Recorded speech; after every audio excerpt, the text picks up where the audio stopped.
All right, everybody, we're going to get started. Can you guys hear us okay? Great.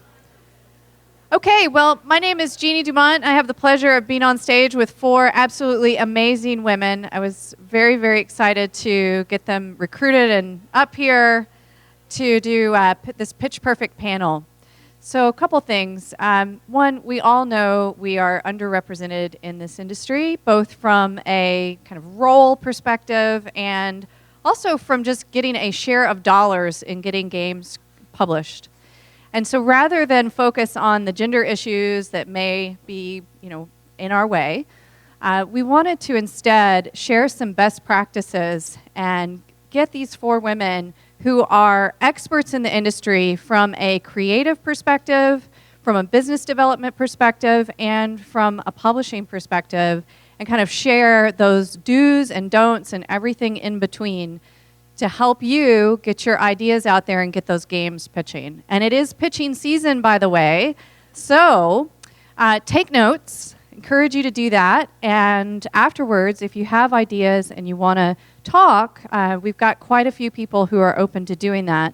Shanaya Bryant here from Private Division, which is Take-Two's independent publishing arm, as well as Katie Stone Perez here with her cohort, Nate, and I'm sure there's other folks around too that would love to hear your ideas. So we'll just put that out there. So let's get these women introduced. We have first Shanaya Bryant from Private Division, as I mentioned. She's got over 15 years experience in the industry from all different genres, as well as different technologies, working in AR, VR, and MR. And now she runs the pipeline from pitch to production for their new independent game studio. And we have Ada Dwan, who leads she's the general manager leading the business development team at Xbox, which oversees the portfolio and business relationships for Microsoft Game Studios, the second-party publishing arm, the third-party publishing arm, the ID at Xbox program, Mixer, and Game Pass. So that's pretty amazing, pretty epic. We have Tatiana Deslova, who is with EA's DICE LA studio, and she has worked on heavy-hitting franchises including Forza Motorsport, Need for Speed, and Battlefield. And most recently, she has pitched her top secret prototype project to leaders over at EA. And then we have Robin Hunicke, CEO and co-founder of Phenomenon, who is known for kind of pushing the boundaries of what a game can actually be, and has her IGF-nominated game Luna, which you can actually play upstairs, as well as the PS3 hit Journey. And so what we're going to do is we kind of have three stages for our discussion today. We're going to start hearing from their perspective, starting from creative, going into business development, and then publishing. From there, we've got a few questions we're going to tee up for discussion. And then the last part, we're going to open it up to audience questions. All right, so why don't we get started? Let's hearing from creative side of the business. All right, it's on. Yeah, it works. Hi, everyone. Thanks for coming. So a lot of people ask me, how do I pitch games, or who should I pitch to, or how does it happen, or what do you know, or how can you help me? And the first thing I always say is that it's really specific to you. So your lived experience, the thing you're passionate about, the thing you want to build is really, really important, and it's central to every aspect of what you're going to do in your life, and your pitch should be no different. So when I started making games, I came from a background in computer science and AI, and I really was fascinated by the idea of storytelling. The more I did work in that area, the more it became clear that if I kept building the things I was building, that I would be building things that killed other people, so drones and that kind of stuff. And that's where the job market was headed for people that were studying AI in the early 2000s when I was doing it. And I got interested in using games to simulate things, and then just was like, why don't I just make games? Because I'm not really into killing people. It's not what I'm into. I don't want to make stuff that destroys other people or destroys the planet. So maybe what I'll do is I'll just drop out of school and start working on games. And I went to work on The Sims. In fact, I worked with Lacey, who was up here just a minute ago. So I followed my heart out of a career that would have been very lucrative and potentially could have been incredibly destructive, who knows, into a career that was like, my parents were just like, what are you doing? And I was like, I'm following my heart, you know. The very first time I pitched a game was actually in an interview at EA. I was interviewing on the Medal of Honor team, and I just decided to not answer the question and just go off with my pitch and like into the weeds. And I can tell you the game was not funded. I was pitching a game based on a comic book that I loved at the time called Street Angel, about a homeless girl that is a ninja who saves the world all the time, but nobody knows, and so she still lives on the street. And I was like, wouldn't that be the best open world game? And they were like, thanks, we'll call you.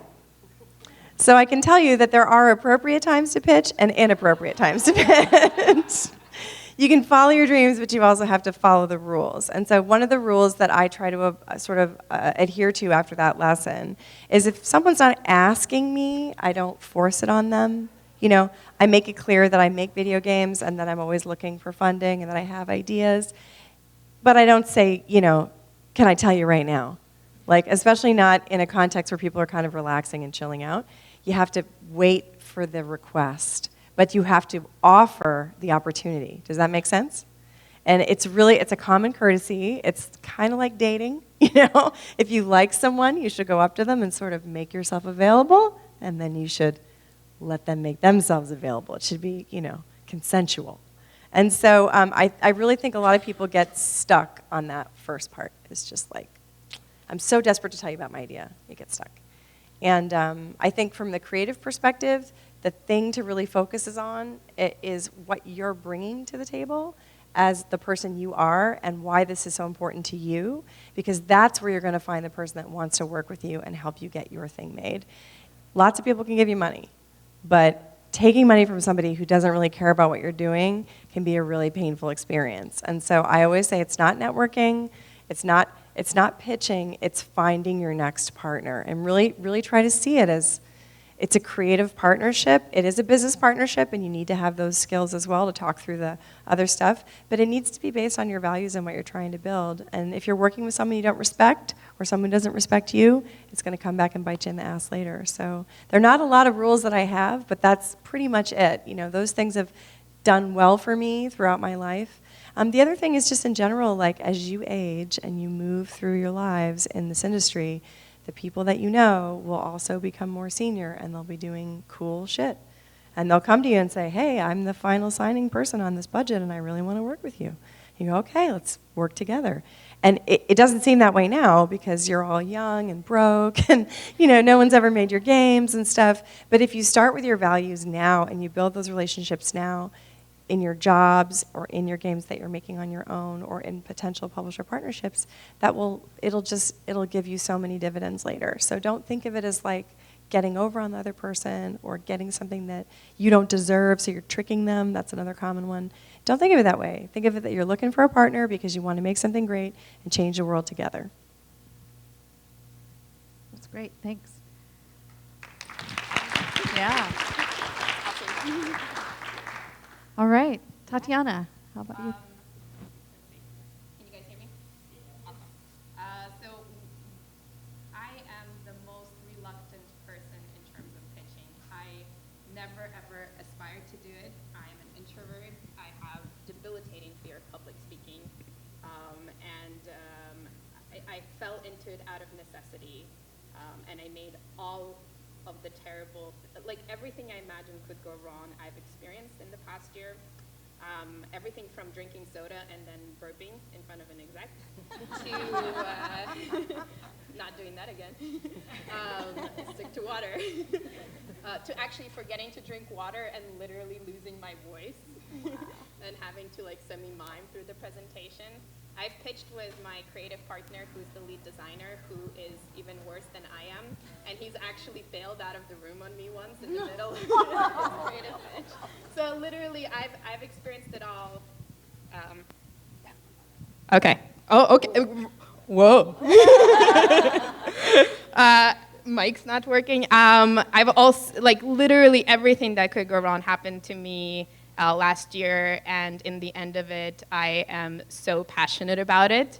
So I would say don't necessarily buy into that you have to be a great pitcher.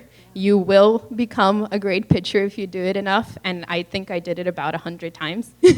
And eventually you work it out, and there's nothing more fulfilling than pitching something you're really passionate about and you're able to actually articulate it to the right people at the right time, and then they're like, okay, move forward. And you're like, really? Really? Cool. Awesome. And then you like get out of the room before they change their mind. There's a few things that really have helped me that I didn't realize. One is I started from a technical program management point of view, so I was always the person who the creatives would come to with going like, we came up with all these cool things for the next iteration of Need for Speed or Forza. Can we build it? Most of the time, no. But I came into this process having a very pragmatic sort of point of view. I needed to believe that what we were pitching we could actually build, given the right resources. And so I think there is an authenticity that resulted from it that has been invaluable, especially as people, there's definitely an element of blue sky. You want to give people a promise of where it could go, how it can disrupt the industry, but it has to be feasible.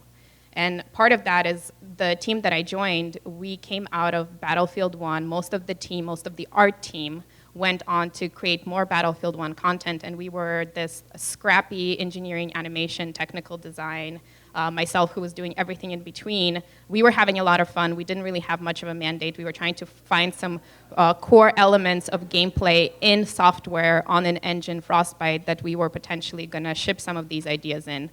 And so when it came to pitching those ideas, we had a lot of confidence. People would say like, oh, that's really hard. I've never seen it done. It's like, it's working in software. It's not pretty, but it's there. And part of that is everything we got into software as quickly as we could. We didn't care about art. We didn't care about whether it was going to scale to 1 million people. We wanted to see if it would work for 6 people first. And things can get a lot cheaper when you have that point of view. We play tested it all the time, not just ourselves, but we invited people all through the studio. Anybody who was a guest at our studio, we forced them, we sat them down and we had them play it for like 5-10 minutes and give us feedback. So that really built our confidence around some of the things that we were pitching. The interesting thing about pitching, which is a catch-21, is that you need to be unique and you need to differentiate. You need to sell a promise of bringing something new to the market. But the more you lean into the uniqueness, the harder it is for people to sometimes wrap their head around it. Like the less you can say, it's this meets this, or it's kind of like this plus this, the less they can really understand how it could potentially be successful. So in order to counter that, in addition to the prototype, one of the things that we really have leaned into is trying to make it as easy for people to continue investing as possible, both in terms of being smart of what we were building. We weren't saying we needed a 300-man team right away next month in order to prove this out. We were saying, hey, we need maybe like 3 more people. We need this. We need like, we can outsource this part. We also did focus tests. We did play tests. We found data that professors were studying player behavior, like outlining how some of this could tie directly. And most important is we found those business opportunities within all of the AAA business decks that circle around during all hands meeting, and basically tied of how this could feed those business needs. We made it as easy to connect the dots as possible for the people who were the decision makers. And it wasn't always sexy when we presented it this way to other game teams. They're like, I'm missing the emotional wow factor. But when you're pitching to like people who are spending the money and taking the risks, it works really, really well. And it's not necessarily just revenue. This is going to make you a billionaire. But it could be, let's say, if there's a peripheral or a platform that a specific publisher is trying to push, and this is really going to showcase it, is there a new gamer that we've really been neglecting by focusing and trimming down our portfolio that this could reach out and bring into the company? Can it drive engagement? So there's a lot of different things that companies are trying to do, and taking a few of them and connecting how this potentially may seem like a crazy idea, you don't understand it, but it has these things that could connect to it, that really, really helps. So that's kind of been the pragmatic approach to pitching creative that I really taken from my technical background and brought to our creative team. That's great. Cool. So if we switch gears a little bit to, we've heard about kind of creatively pitching, but what about being on the end of where you're hearing all these pitches and you're the decision maker with the money? Ada? One of the decisions. One of many. So as Jeannie mentioned before, I look after the business development business for Microsoft and gaming. And the pitches that I see range from little independent developers all the way to studios at AAA publishers. And primarily we're assessing them, evaluating them for marketing partnerships, development, and sometimes publishing as well. In a former role where I ran the interactive group at Lucasfilm, I was hearing pitches for IP licensing for Star Wars, which some of you may have heard of. So what I thought I could share with you guys is just some insights from the publisher perspective in terms of what we look for and what happens sort of before, during, and after the pitch.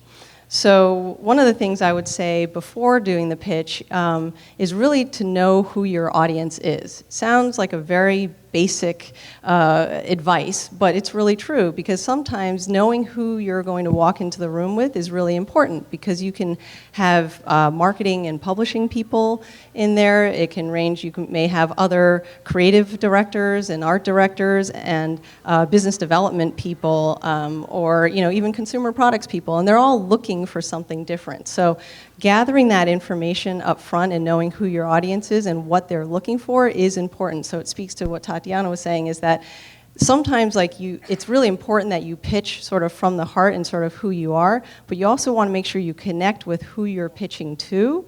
And that really helps because those are the people who will actually be making the decisions, whether or not it's partnering or funding you or or publishing. So that's sort of the prep work sort of in advance, and that helps. At least you can highlight, certain things in your pitch that will resonate with the audience, and it will also help you anticipate questions that they may ask you during the pitch. So then some things during the pitch, when you're actually sharing your pitch with them, really it's about giving them confidence in you and your game and your ability to deliver something on time and on budget. It's probably a very common theme you hear from the publisher perspective. So it's really what can you do during that time to really tell them about yourself, your passion, your team, who makes up your team, and it's really helping the decision makers honestly feel good about their decision. So they want to have trust in you if you have a track record, even if you've never built a game together as a team, but individually you have done certain projects. You want to talk about all of those. So really provide that information, and then knowing what their goals are, you can actually share what's important and say, in terms of your game, you can highlight that they might want to know, if they're launching a new platform, how you can be a technical showcase or how you can be a great retail demo. So there are certain things that you want to make sure you hit on during the presentation. I'd also say that having a trailer or a prototype, an actual working demo where people can actually touch and feel the game is really important if you're at that stage in your development, because sometimes talking about it and showing pretty artwork, in a PowerPoint presentation only gets you so far. Sometimes you can talk about the fun in the game, but it's better for them to experience the fun. And then I'd say after the pitch, even when you're in the room, is make sure that it's just as important for you to ask questions as the publisher to ask questions of you. So make sure you know what your ask is. Are you asking for marketing, featuring, or dollars or budget? So knowing what your budget and what your timelines are really important to share because, well, maybe they're looking overall at a portfolio and they've got a specific release window that they're trying to solve for. Or they're looking to complement their portfolio. Oh, I don't have this kind of game in my portfolio, so I want to, bring that into my portfolio. So those are the things that are kind of ticking in our minds as we listen to sort of different pitches, in addition to looking for something innovative, something creative like we've never heard of before. So those are some of the things that we're looking for. So after the pitch, it's fair game to ask what the decision-making process is. And then another thing is to ask and see if all the decision makers are actually in the room. So this is super basic, but sometimes you have a few different stakeholders, one person can't make the meeting. And then what ends up happening is, great, can you share your pitch? And we'll go share it with whoever that person not in the room is. And if it's at all possible, you always want to be the person to pitch the game to any decision makers, because you're the one who can best represent your game and your creative. Sometimes it's not always possible, and they can, some of the materials need to be shared around, but that's also important to know when you're in the room. So those are some tips and tricks from the minds of publishers. Awesome. Great. Shanaya. All right. I'm going to stand up, actually, because I want to stand up and stretch my diaphragm, be the weird person here who's standing up. All right, so good afternoon, everyone. So we just finished talking about how to give a pitch, how to receive a pitch, and how it feels hearing the pitch. So I'm going to talk about what happens after the pitch. So first I want to ask everyone a question. That question is, have you ever failed at anything? If you have ever failed at anything, raise your hand. Okay. Awesome. Okay, I'm in the right place. So I'm in good company. So I'm going to tell you something real quick, and it's something that I wish that someone had told me when I first started out pitching. So before I say it, please know that I really, really, really mean this. I hope you fail. I hope you fail. And I know right now you folks are thinking, oh, this is one of those talks. Well, it kind of maybe it is, right? But honestly, after being in the industry for so long, I've come to a better understanding of what failure is, why failure is important, and how failure is not only contributes to success, but it is undeniably critical to success. So let me tell you a little bit about me. Over 15 years in the industry, I've had a lot of successes, and I've had a lot of failures. I would say that failure has probably been as much a constant in my career as success. I've produced million sellers, and I've produced bargain bin darlings. I've produced really big titles, and I've produced titles so obscure they don't even have a Metacritic score. I learned that the best games don't always sell, and I learned that sometimes the worst games sell a whole doggone lot. But when it comes to pitching, most pitches, this is what I learned, most pitches end in failure. And I learned that sometimes that failure is just one person effing one particular thing up, but pitches fail for a lot of reasons. We talked about that a little bit earlier. The release timing's wrong. The audience is wrong. It's been done before. The risk is too high. It could be any of these. It could be all of these. It could be none of these. As publishers, we hear a lot of pitches. We hear a ton of pitches. Right now, it's the pitching season. So I've already heard like 3 pitches today. We often look at it like going to a restaurant and just ordering an item off a menu. Now, just because I pick one item on the menu, that doesn't mean that everything else on the menu is terrible, right? That just means that I wanted the fish today, which I know is a terrible analogy, right? I'm comparing your beloved pitch to the catch of the day. I know this, but I mean, honestly, what the point is that publishers pass on pitches for as many reasons as there are pitches. So when I began pitching, I had to become comfortable with the concept of failure, because if you're not comfortable with it, you can't really learn anything from it. So, because I am comfortable with failure, I'm going to share some of my failed pitches with everyone here today. And I would like a little bit of audience participation, if you guys don't mind. I'm going to tell you the pitch, and if you think it was a failed pitch, I want everyone to give me some jazz hands. You guys know jazz hands, right? All right, jazz hands, awesome. It's going to make me feel like these were successful pitches because people are going to be applauding me. All right, first one up. I once pitched a game that was for an amazing IP that we didn't have the rights to. What do you guys think? Was that a failed pitch? Failed pitch? Oh, yeah, that one failed hard. All right, second one up. I once pitched a party game to a publisher that specialized in JRPGs. You guys think that one failed? Also failed hard. All right. Last one. I once pitched a game that was an April Fool's joke that went a little bit too far. What do you guys think? Failed game? Failed pitch? Oh, we actually made that one. Dark Void Zero, by the way. So with every failure though, it gave me a chance to learn something more. It gave me a chance to take a step back, regroup, ask for help, ask for feedback, and just improve. And that doesn't mean I didn't fail again. Like, that's not the point, right? But failing in new ways is sort of progress on its own. What they don't tell you is there is a lot of failure in success. And there's also a lot of success in failure. And why I'm on the topic as well, I know that Ada mentioned this as well. Ask for feedback. Please ask for feedback for your pitches. Like, as publishers, we have feedback. Trust me, we want to give it to you.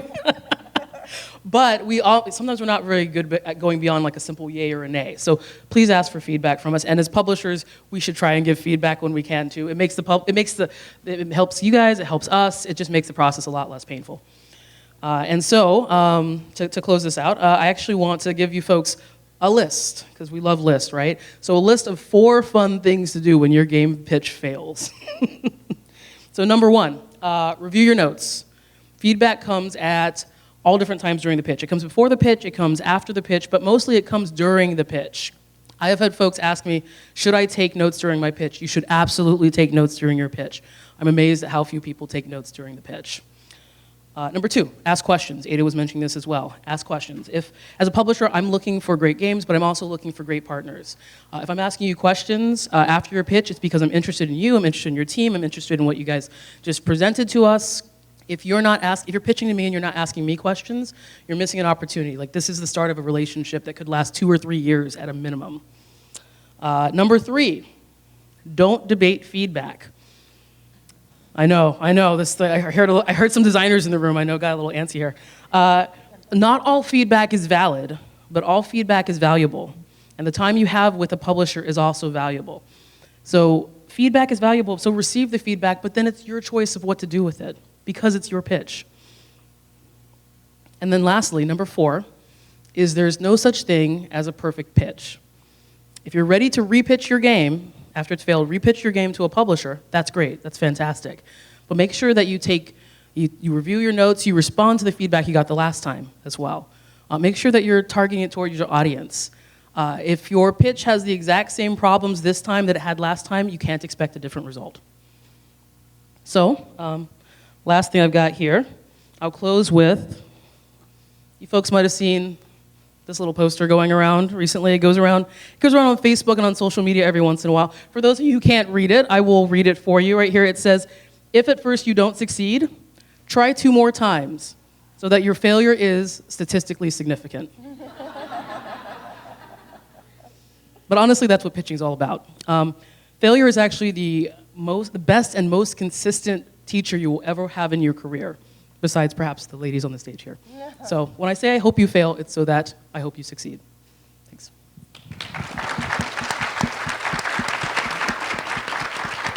It's great. Yeah. I just wanted to add to that. It is so true, because we actually once pitched our pitch, and then the person's like, well, you guys have a long way to go. And we were like, we actually got greenlit yesterday. Yeah, so it really is sometimes a bit of luck. Oh, absolutely. Still on. Yeah, absolutely. Like all those pitches that I mentioned are all absolutely real pitches. I know some folks sort of laughed when I said, oh, I pitched a game for a great IP that we don't have the rights to. That is a common thing that we get. Folks will say, I've got a great idea for a Spider-Man game. And this it's like, is what I did in my interview. I mean, that's exactly what I did. Like, my very first pitch was that. It was like, this guy's awesome. And they're just like, why are you telling us this? And it winds up being a situation where like it is like, that's an amazing game. Do you need help? Do you have that IP? Oh, no, we don't. Can you help us negotiate with Marvel or Sony or Lucasfilm, like wherever? And that's a difficult conversation to have. So couple of questions just to build on this. I've heard out of a few of you guys talking about kind of finding that right partner.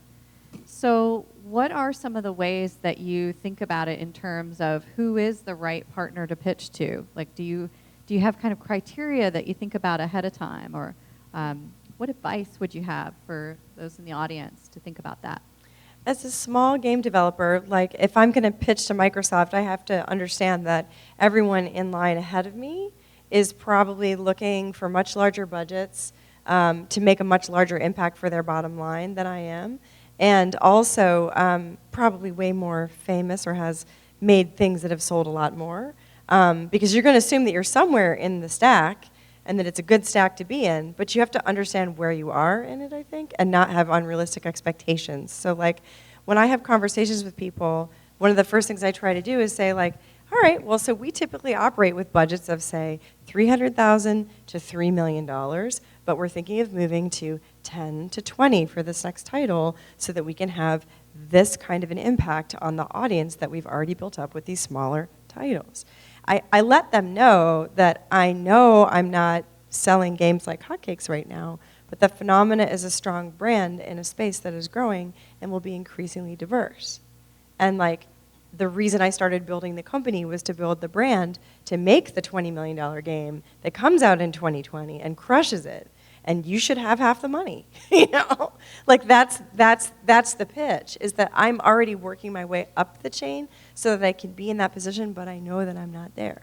So I think understanding that your partner probably has other partnerships that are more valuable right now, but that you want to become one of those, and really owning that in the conversation means that it's very authentic and you don't come off sounding like, yeah, just give me 50 million bucks, you know, like, I'm worth it. You know, treat myself with your money. Like that's not an attractive way to pitch. So I think it's for me as a small developer, I think knowing that I'm tiny is important. And honestly, working at EA early in my career really helped because I've sat in those meetings. Like I've heard pitches and I've been an external producer on people that are not on budget and not on time, and I know what those meetings look like. And you know, and the other thing is that I think if you are used to being through the mill a little bit, you realize that the people that are inside the organization that are funding your game and that are dealing with you on a day-to-day basis, like the kinds of questions you can ask them, like who's going to be in the room, that sort of stuff. When you're talking to the person who's at the lowest level of contact, they're like sandwiched between all the developers that are so thirsty for money and everybody above them that has so much email and so little time. So they're doing God's work. Like they are really nice people. And they will give you as much information as they can, but sometimes they don't know. Like I've had people say to me, I tried to book that meeting and I'm not sure that so-and-so is going to be there, and I don't want to waste your time, but we might have to take the pitch. And you know, that's when you make your call. You go, all right, well, I trust you. You've been straight with me so far, and you've answered most of my email, which is amazing because I know you have less time than I do. So let's go for it, and then if you know so-and-so's not in the room, then you can show them the pitch. It's not ideal, but you learn to accept that sometimes that person in the little wafer between the money and the needy is not going to be able to have perfect information. A lot of developers complain about people that are in DevRel, and I think it's just silly because those people, they love games. They want to make games, but they're helping you get your game funded, and that's like such an act of sacrifice and kindness that like you should really appreciate it. Coming from a place where I didn't really have a choice who we ultimately pitched to, it was within our org, it was within EA. One thing that I feel we did really smart that's analogous to that is early on we networked within our company and we identified some champions who had same long-term goals as we did of wanting to push EA in new directions and wanted to go after some of these new players or attempting to break ground on innovative business models. And we pitched to them first, and they gave us feedback first. They were with us throughout the journey. They were almost like our personal board of directors. And they also made sure that people kind of started hearing about us before we were even in the room. So if you are like within a publisher working internally, that is a good way to start building momentum around your idea before the pitch meeting. Ada, did you have a Yeah, comment so too? I was going to say that, that sometimes looking at, sorry to go back to, so who to do your homework before you, decide who to pitch to, because sometimes, as Robin was saying, yes, you're maybe publishers are looking for big budget titles, but other times they also have programs that cater to the type of game and budgets that you're looking for. So at Microsoft, it might be the ID at Xbox program. There are like EA Originals, and at Take-Two with the smaller, So a lot of publishers now are sort of expanding their breadth of, titles that they're looking to get, and so finding sort of that right contact and right sort of group to actually talk to can be sort of a good fit. Yeah, and to add on to that, that's absolutely true. Like I gave the example during my talk of pitching a party game to a JRPG publisher. That was a terrible idea. I didn't do my research. I didn't do my homework at that time. Right? I was really young in my career. But yeah, I mean, doing your research also means that when you get to the point where you're really, like, you see the conversation is proceeding, you can ask good questions. If you're walking into a room and you don't know who you're talking to and you don't know anything, even the publicly available information, then it makes me think, oh, okay, well, like we said, we take a lot of pitches every single day, every single week, especially during this time of the year. We want to make sure that our time is used wisely. We want to make sure that your time is used wisely. So make sure that you do that research. That's going to be really critical towards making sure that the conversation is as productive as possible, and we don't wind up having to. I mean, a lot of pitches end in like, oh, sorry, we didn't think about that. Can we get that to you again later? It's like, well, you just lost an opportunity, right? Like, we're face to face right now. Being face-to-face and being able to present your game idea is the best way to be able to present your game idea. Doing it over email, doing it over the phone, these are all things you can do, but they're not as impactful for these sort of creative endeavors. So to kind of follow on that, is there a minimum bar that you guys would say is the bar for when your pitch is ready to be pitched? And how do you kind of think about it in those terms? Because sometimes we have a problem where we think everything's got to be perfect before we share an idea. Yeah, I was just thinking it really depends. Like, I've had very successful pitches over dinner where I'm just like, I was thinking of this thing, and I don't know, you said you were interested in this thing, so let's just talk about it. And they're like, that sounds awesome. And you, oh, okay. Like, that, and I wasn't prepared really to pitch it. But I'd been thinking about it in the back of my mind for a while. Whereas in other cases, I've worked forever and ever on something with someone else and workshopped the shit out of it and had it go through the meeting and get greenlit and then get killed by someone above the person in the organization because they didn't know their audience. And so I worked so hard on that pitch and made it perfect, and then the person above me just, they just didn't do their homework, or they were busy, or someone, like in one case, someone new got hired into the organization and just said no to everything that had been said yes to 2 weeks ago. It's very difficult when you've been hiring up because you were told yes and paperwork's in process, and suddenly it goes away. But the thing to remember is that it couldn't have been more perfect in that situation, right? I did the best that I could, and so did they. So we just moved on from it, and actually that's come back around, and now it's greenlit. So, 5 years later, business needs changed. It's exactly the same kind of stuff. Like, well, we didn't think we wanted women to buy this stuff, but apparently if they don't buy it, no one else does either. Well, whoops. That's like the whole story of VR right now. And so things that I have been saying for years, suddenly they are valuable, whereas before they were not. And that was just a lack of data. No one knew. It was a different time.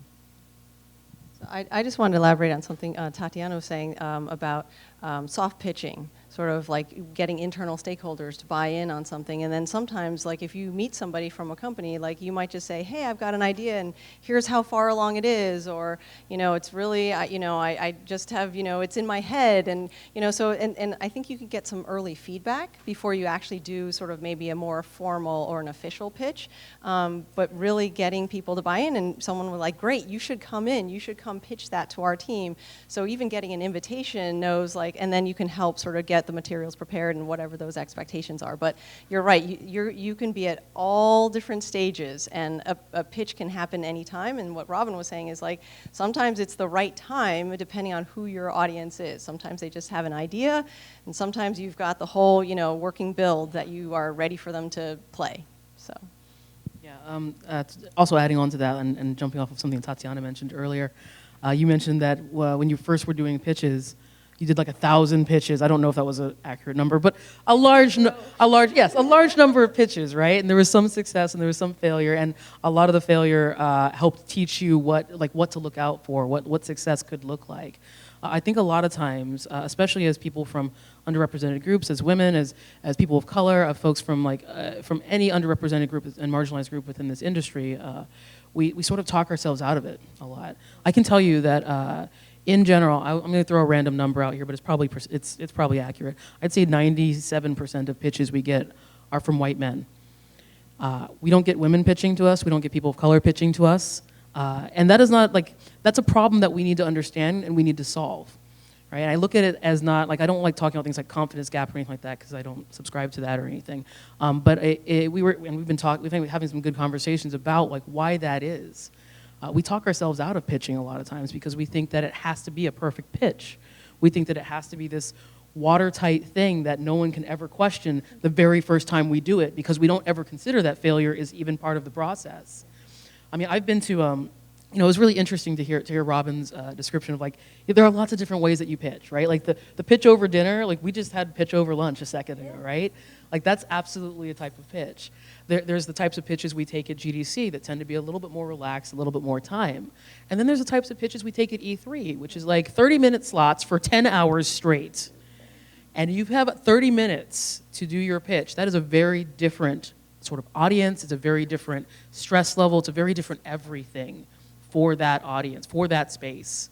And I've had folks who've walked into that 30-minute meeting at E3 and just had a sheet of paper and said, with a martini, and said, hey, got some ideas. What do you think? What do you think about this versus this? I'm like, what? Oh, you don't like that one? Well, what about this meets this?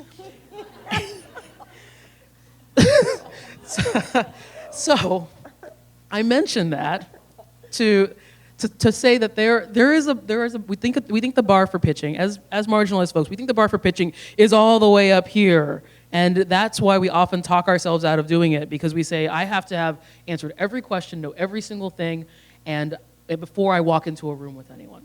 And that's not to say that the bar should be down here, because that's also way too low, but understanding like what's reasonable, what the type of pitch is, how many times you have to do a pitch in order to get comfortable with it, and in order to find what success looks like. That's really what it's about. I was going to say that you can actually practice with your friends. Like I used to fake pitch because I also had nerves, ideas that I'd made up that were totally absurd. Sometimes movies, but a lot of times they were games. And it's like when I was at EA, I always used to do this pitch for Lap Dance Hero and Pole Dance Revolution. I'm not sure where this is going. Lap Dance Hero, you get 2 pair of programmable dance pants, pads on the top on one and pads on the bottom on the other, and you just got to do Simon Says. And you do it as a joke because you're just like, isn't that, but then you're like, but seriously, why doesn't EA make like games that actually appeal to adults? Like, why don't we ever have games with sex in them? Is it just because we get sued? I mean, like, don't you think that look at Game of Thrones, and you start having these conversations, and you get used to asking the hard questions about something that you have no intention of building. Like, I'm never going to build Pole Dance Hero. I'm not going to do it. But like, as you get used to practicing, sometimes joking with friends at the business over, drinks or whatever, like in the long run, you do get, there's something about that weird, you just get over the fear of having to answer or ask a hard question, and you can do it in a totally not serious way. Like it doesn't have to be it doesn't have to be the world's best fit. It can literally be, those are 2 of the world's worst ideas. Like, they're not good ideas. So thinking of hard questions, why don't we open it up? We have a few minutes left. Why don't we open it up for a couple questions? Anyone from the audience? Don't be scared. This is all about pitching your question to these amazing women. Anyone have any games to pitch? Here, let's. Here. Can you take on a short example of what the structure of a good pitch would look like? There is different ways to do it depending on the game. So a lot of story-based or story writing games tend to really do world building or lean into the characters because that's essential to the game. Things that lean very heavily into the mechanics, you want to highlight those within your pitch. So like figure out what your game is, how its strength will be evaluated. And from there, what is the best way to tell your whole message, from the who we are as a studio to why we're making this game to the business end of how does it fit within the portfolio. So what feels the most natural to have that cohesive message. And I would just put all the thoughts down on paper and play around with it. You don't need to necessarily have the whole narrative and then fill in the content. Just put everything you want to say and then take things out, put things in, rearrange things. Once you get to a part where your idea is on paper, the actual structure becomes easier to manage. And do a bit of soft pitching where it's different from when you're looking at something and flipping through it to when you actually have to talk about it. For example, we had these awesome audio transition between some of the slides, and when you actually talk to them, all of a sudden they interrupt you talking, and it's super awkward. You're like, and this part, like, like it's not. It was super cool when we were flipping through them. Not super cool to talk to. So just so do a little bit of both and play around with it. How about another question? Anybody? Yep.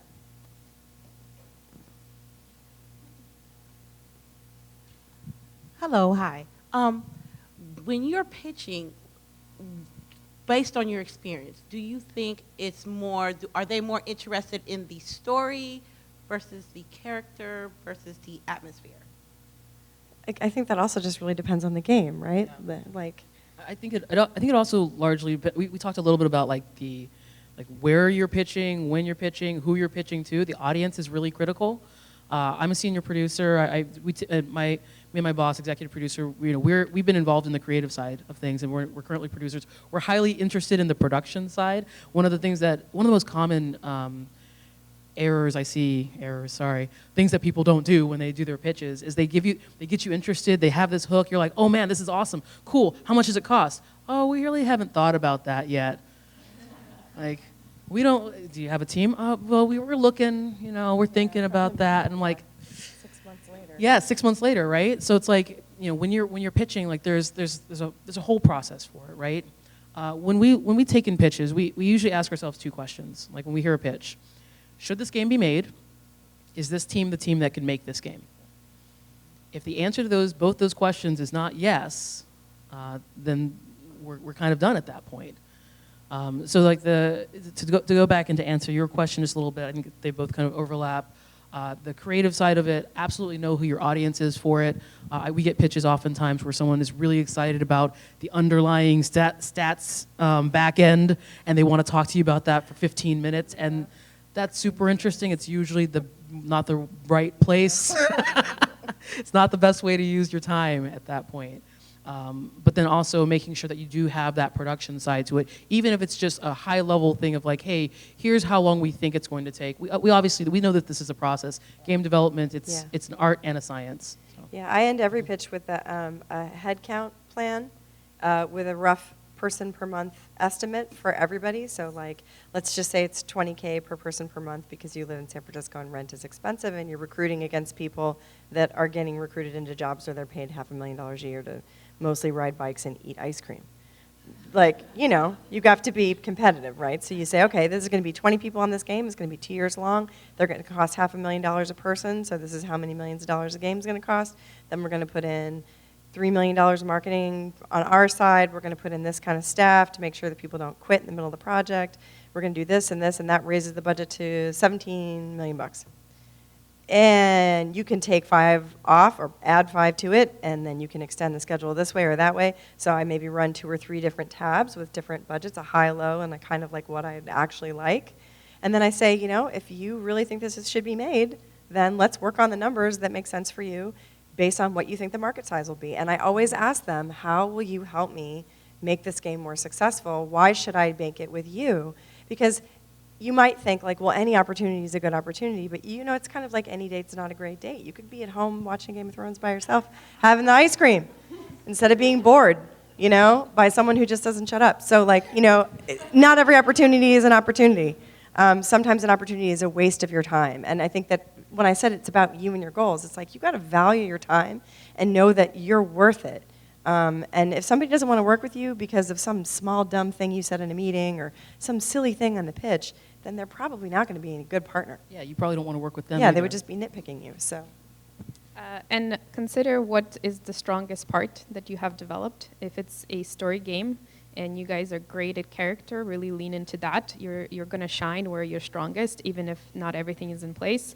If it's the world that's been created and not the characters, lean into that. So the thing that you're most comfortable, like that is like in your T-shaped team, the T, lean into that. One last note. For when you're preparing your pitch, prepare to be interrupted. There's going to be lots and lots and lots of questions. You're going to have this beautiful pitch that you spent months figuring out and it works perfectly, and then somebody's going to ask a question that throws complete turmoil into it 3 slides in and say, please, can you guys skip all that stuff? I know that. Can you just jump to the end so we can talk about money? Be prepared for that. Be prepared for those kinds of eventualities. That's not necessarily a bad thing, by the way, just because someone wants to that's just the way that a lot of different teams work. And just sorry, one final note on that is just that is just to make sure. Sorry, now I'm interrupting. Is then make sure you emphasize the most important thing up front. Don't save the best for last because you may never get there. So just Also, speaking of last, I hate to break the party up, but Angela's gonna give us the evil eye here. All of these women are open. I think they have time a little bit after this. So if you have more questions for them, please don't hesitate to reach out, and don't forget to also stop by and talk with Katie and Nate too if you have ideas or you just want to learn more. Thank you guys. Thank you.